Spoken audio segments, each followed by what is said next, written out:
Hello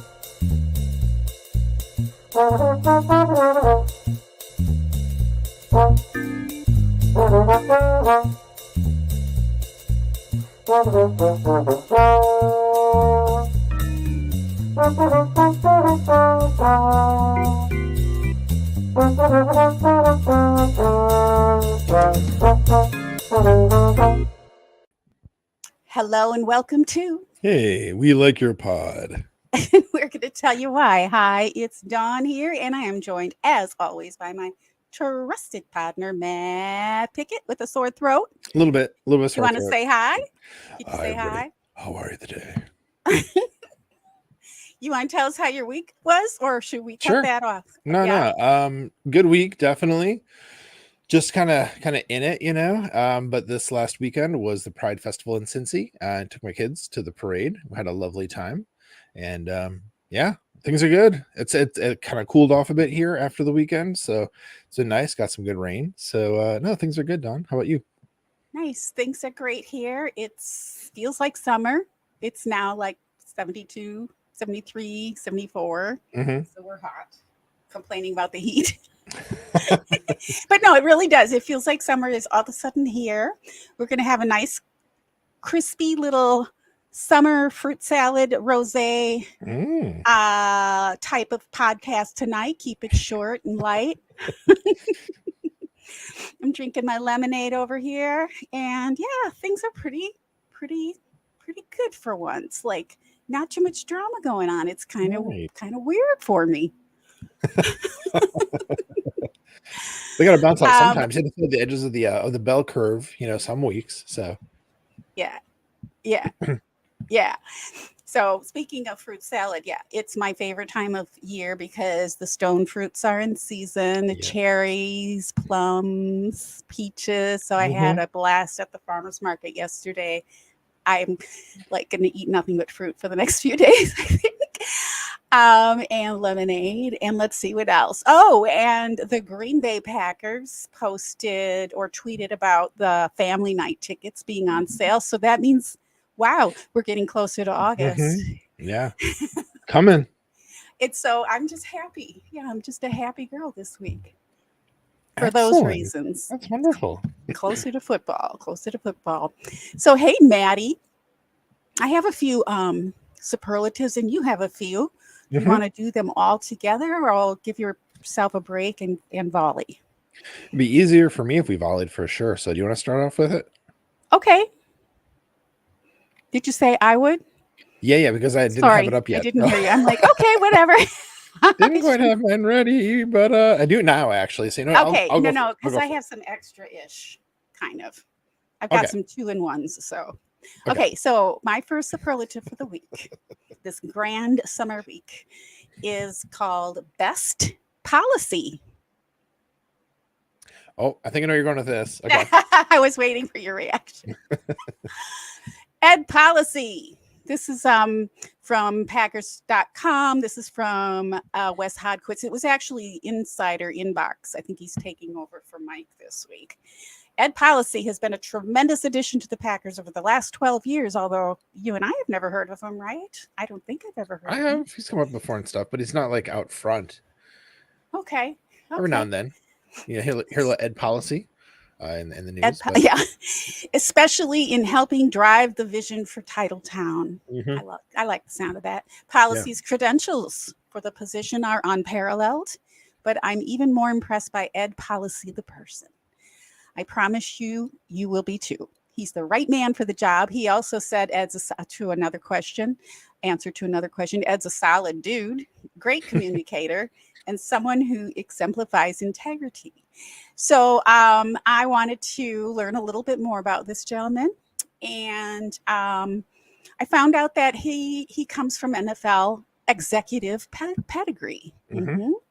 So his father, Carmen, served as the vice president and counsel to the owner of the 49ers before being promoted to president and CEO of the 49ers in 1991.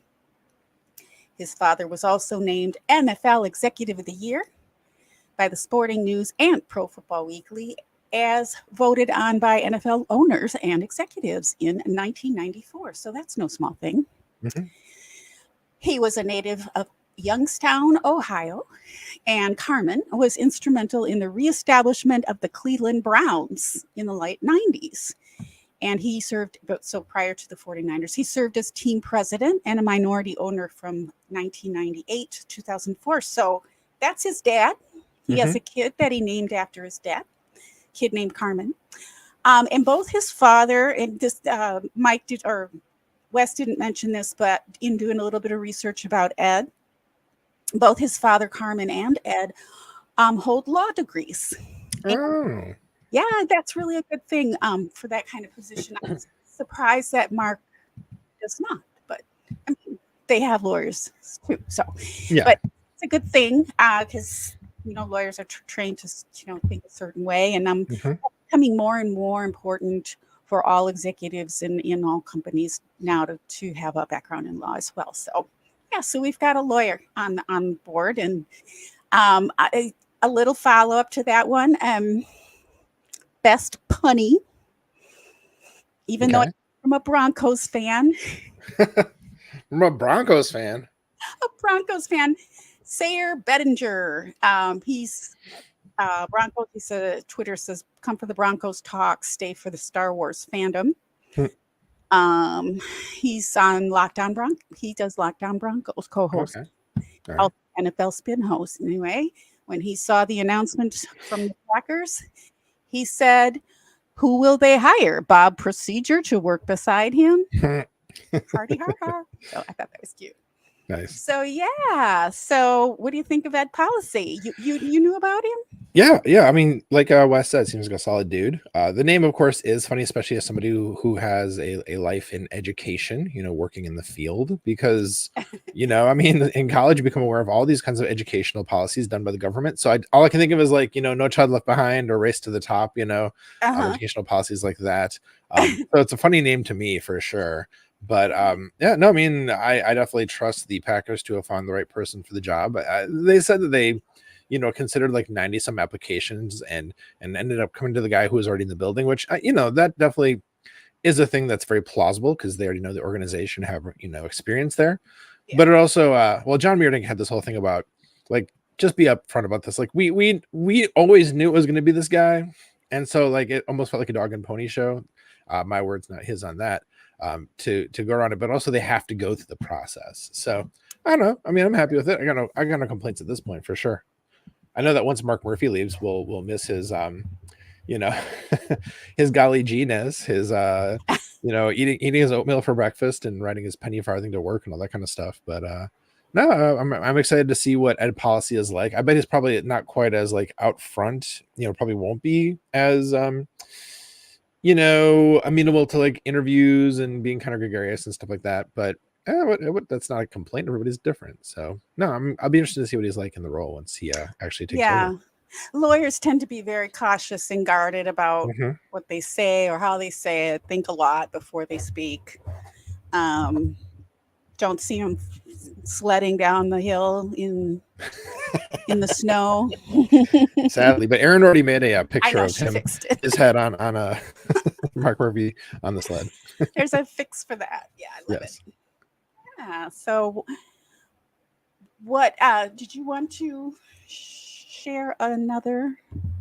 Yeah, I'll go ahead. So, my first superlative tonight, Dawn, is best discussion. So we've talked a few times, of course, about the Father Son Packers podcast, and obviously we had half of them on. Hoping to have the other half on in the not too distant future. I was actually in touch with Matt about that, and they had a podcast. I think it was actually last week, so I was a little late to this one, where they talked about the different like potential O-line configurations for the Packers, because there's a lot up in the air about that. A lot of those guys have been cross-trained, could play different parts, different roles on the O-line. So they talked through like some of the various potential combinations, the pros and cons, the pluses and minuses of each of those, the strengths and weaknesses of those configurations. Used a lot of data, of course, because they're big data guys, and just really, it was really fascinating to hear them, dig into it, to really start to think about like what would be the best combination. Ideally, And of course, there's things we can't take into account, and we can't crystal ball some of these things because we don't know how much of a leap certain players might take, or some might regress and stuff like that. But still, just like have that chance to really, really think through the combinations, the permutations, in that like really wonderful data-driven way they do. It was a very fun episode. So I mean, they do such good work every week, but that was an especially good episode. Do you happen to hear that one? No, but when I saw you, I think I went in on the tweet. I can't remember what it was said, but yeah, I put it on my list. So coming up this weekend. Yeah, let me know what you think after you get a chance to check it out. I will indeed. So my next one is going to. Who is this going to? Oh, this is going to Greg Meinholz. Least selfish. And then also one of the best Packers photos. So he did a piece for Cheesehead TV on their blog about becoming a complete receiver.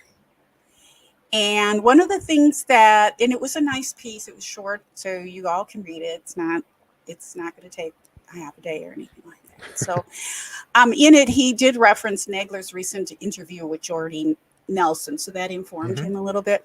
But I'm going to just read a little bit of what he said. I'm going to have you guys read the rest. Just hopefully this will whet your appetite. Much like the great Packers receivers of the last 3 decades, we don't have selfish players in that position group. They're ready for every single thing that is asked of them and willing to give it 100% each play, regardless of the assignment. That's how you get complete receivers that will take you to Super Bowls. Yes. So he talked more about that, but it's interesting. So we're not talking about that athletic abilities, stardom, all of that. We're talking about an unselfish attitude, willing to block and not be a prima donna at that position.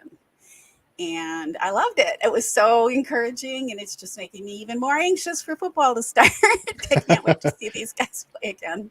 So yeah, so I thought it was a really nice article. Twofold on the best Packers photo. He has a photo of 4 of our receivers running. You've probably seen that. They're like in a line, like they're doing do a race or something. Yeah.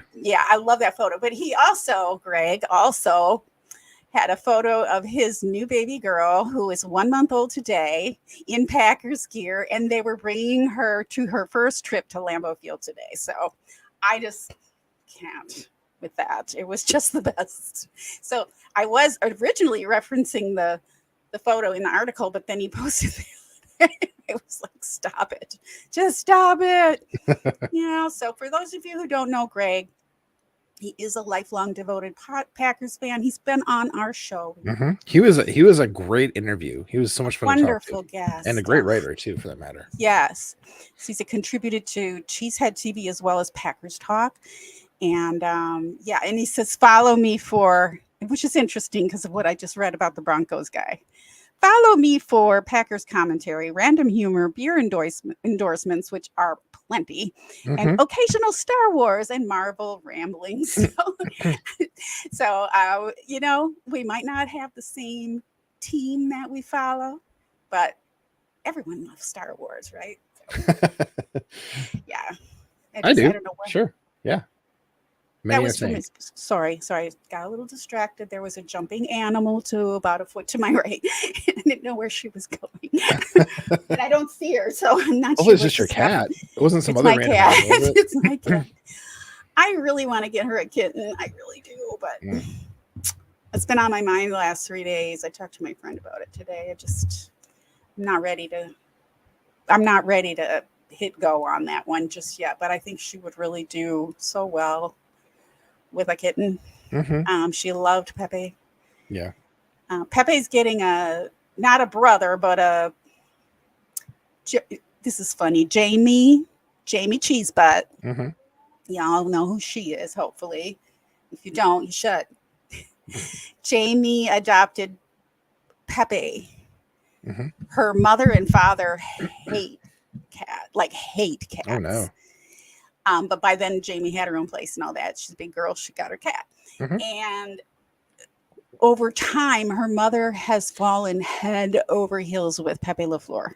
Really? I mean, she sends me videos of them. It's just too much. So now her mother is getting one of her own kittens. So Pepe's going to have, she's going to bring them over and that kind of thing. So, and Pepe will do great with that because he was good with other cats. Yeah. Yeah. Not all cats are like that, but Tosh is great with other cats too. So anyway, little side news for Packer fans. Little cat news for you. Of course, I still call him Pepe LaFleur. She renamed him, much to my chagrin, but whatever. That's her prerogative. So they're both so happy. That's lovely. So what's your next one, Maddie? Yeah, I was going to say real fast. I'm glad you mentioned that Greg Meinholz article. I didn't get a chance to see it, so I'm glad you brought it to my attention. We love Greg. He's awesome. Great writer, great dude. We love great Greg. interview, like I mentioned. For sure. So, my next one then, Dawn, is Best Series. So around this time of the year, I feel like every year, the Acme Packing Co. website starts doing a top 10 Packers plays of the year. And I love this because it's like they have the different various writers from the website, like each do one or maybe two, depending on like how it kind of plays out. So it's not just like one person's, just like straight down rundown. You get to hear like the different voices of the different contributors, which is always a lot of fun. So it kind of makes it's like Voltron, the parts coming together to make something greater than the sum of its parts. And it's a massive robot. And it fights crime. I don't know. That got weird. So suffice to say, great series. I really enjoyed it last year. And so glad they're doing it again this year. They have, I think, like the first back half, like 6 through 10, I think have been published. So looking forward to see what 1 through 5 are. But really good articles so far. Really have enjoyed those. So would recommend on Acme Pack & Co. Like we've had already, I think, if I remember correctly, I think Justice Mosqueda wrote one or so far. I think Paul Noonan wrote one. I think John Meerdink wrote one. I can't remember who wrote the other ones. So like, some of the people we talk about the most on this show are contributing to that effort. So really good stuff.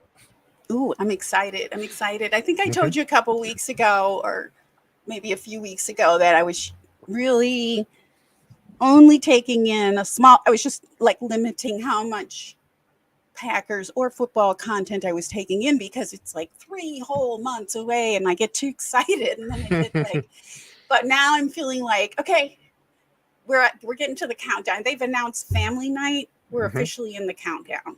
Oh, yeah. I mean, it's basically a month until August when the preseason games are. So we're basically a month away from football, kind of. Right. I mean, it's almost July. That's what I'm saying. We're just like dying for fall. I know most people die for summer, but we want fall, right? Fall and pumpkin lattes. Oh, yes. Well, my final superlative. I know I had a couple mini superlatives inside there, but so it's probably like 5. But whatever. It's just a follow up on last week's. Oh, I know you're going with this.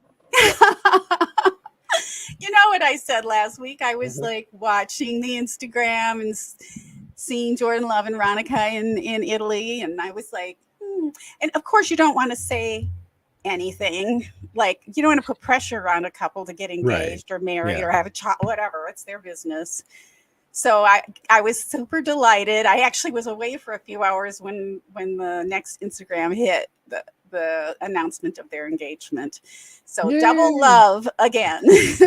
Ronica Stone and J-Lo, Jordan Love, Packers quarterback, and my star volleyball player for the San Diego Mojo's professional women's volleyball team are officially engaged. They look so happy.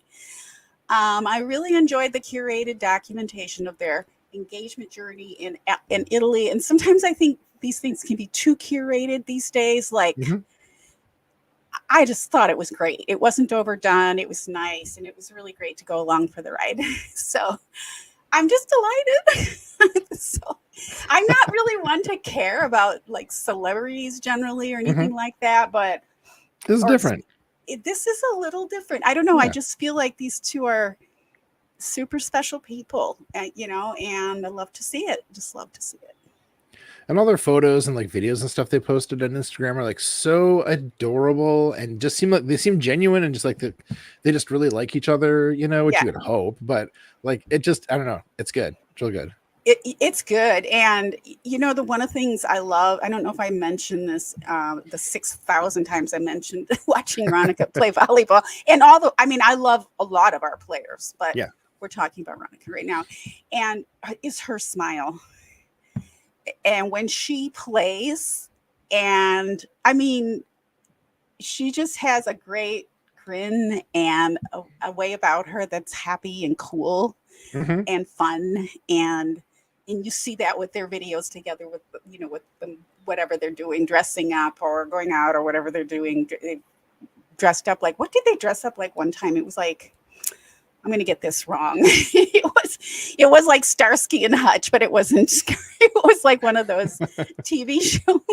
Anyway, super cute. But yeah, genuine. They seem genuinely into life and being I love, hearing her interviews. And Jordan, you can hear a lot of the similar foundation that they have, and in their groundedness and steadiness. I'm just happy for them. And yeah, so nice and reassuring that people can fall in love, and hopefully they'll have a whole lifetime of joy. I'm sure they will. Yeah, totally. Well, now before I do my last one, real quick, shout out to our friends in the chat here who we've been kind of neglecting here. You guys, glad to have you here. So shout out to Tennis Girl 101, True Crime Wifey. Welcome, good to see you. Hey Mona, Iowa Joe, of course, my man. And Lorenzo. Lorenzo's in the house. Good to see you, man. A lot of great folks here tonight joining us. Thanks for being here. Really appreciate you guys showing up to contribute to the chat. Thanks, Matt. Yeah, sorry I didn't pay attention to the chat tonight. I kind of glanced over, but I have my windows stacked up a little bit different. But it's always great to see you. Tennis Girl and Hey Mona are also moderators for this channel, so they make sure nothing bad happens in the conversation, but nothing ever does. I mean, very rarely anymore. Yeah, there was a time. Don't mess with my girls. Yeah. So, I didn't mention one thing. Okay, you have one more superlative, right? Yeah. There is one more thing that was kind of occupying a little bit of my brain space this week while I was flitting around doing my thing. And I noticed this morning that it was covered on the Today Show. So I know people all over the country are paying attention to this, another one of these trials that I've been watching. And it's the one, it's the trial of Massachusetts versus Karen Reed. And it was where a Boston police officer was found injured and almost dead in the snow. It kind of almost had that same feel as the oh my gosh, the football fans, the Chiefs fans. Remember that happened about last winter, where I think I mentioned it on this show, where these Chiefs fans, 3 guys, they were watching the game together, and then 4 of them, and this one of their homes, and 3 left, and they froze to death outside. It was just really odd. Anywho, so thank you, Mona. So it kind of had that feel like he's in the snow, he froze. What happened? What happened? The girlfriend got blamed. They were all inebriated, like beyond.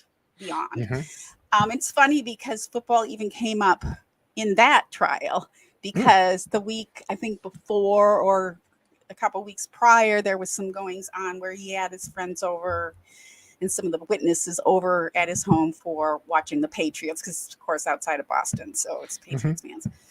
Anywho, it's a big deal, and the jurors are going to be going into day 4 tomorrow of deliberations, and so a lot of people are talking about it and wondering what's happened. So that's another thing that was going on, and it's just so interesting when you're watching the trial or listening to trial or watching it or whatever you're doing or doing any other thing, and it's like football comes up or something else. There's just this common ground that in the United States, at least, So, so we're on verdict watch.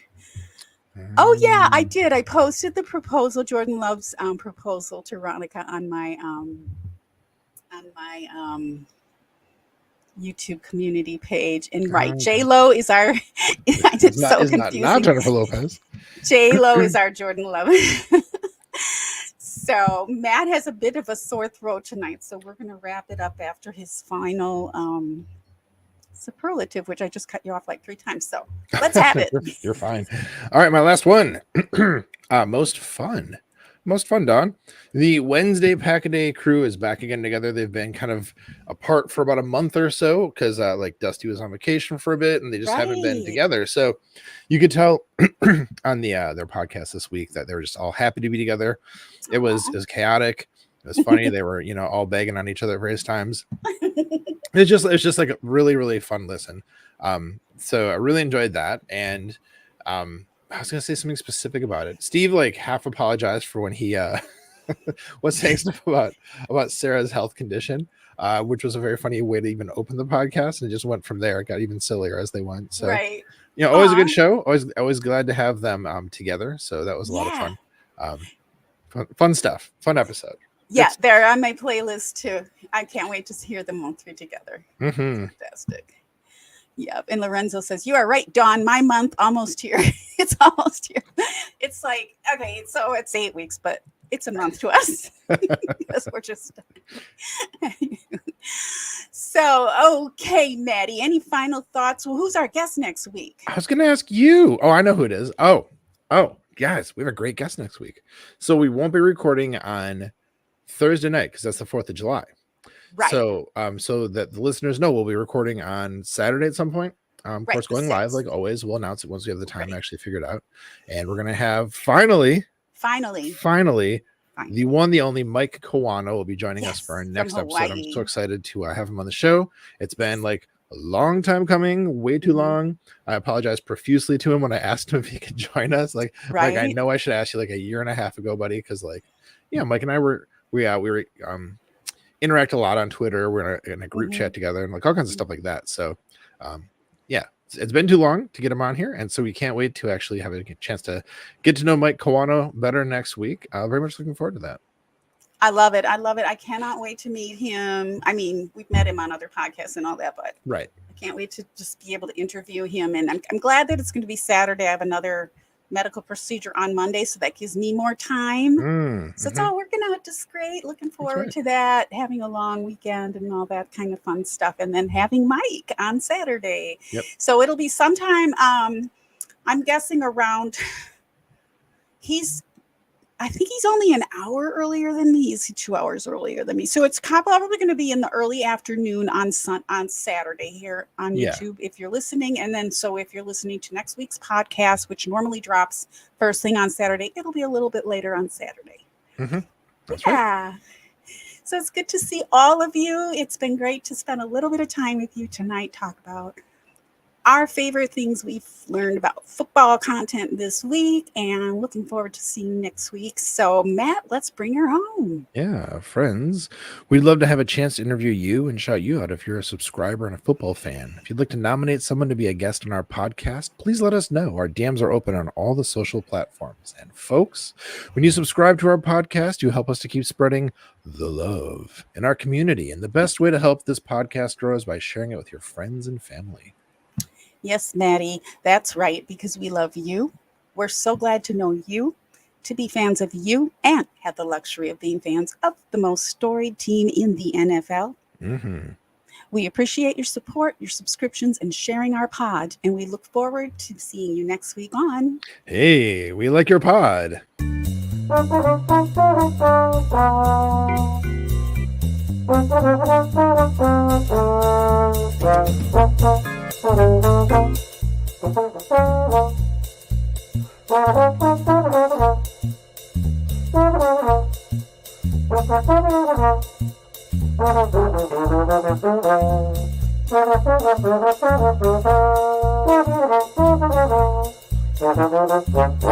Football in general comes down to discipline and people owning their roles. And when you aren't disciplined or you go outside the scheme, bad stuff happens.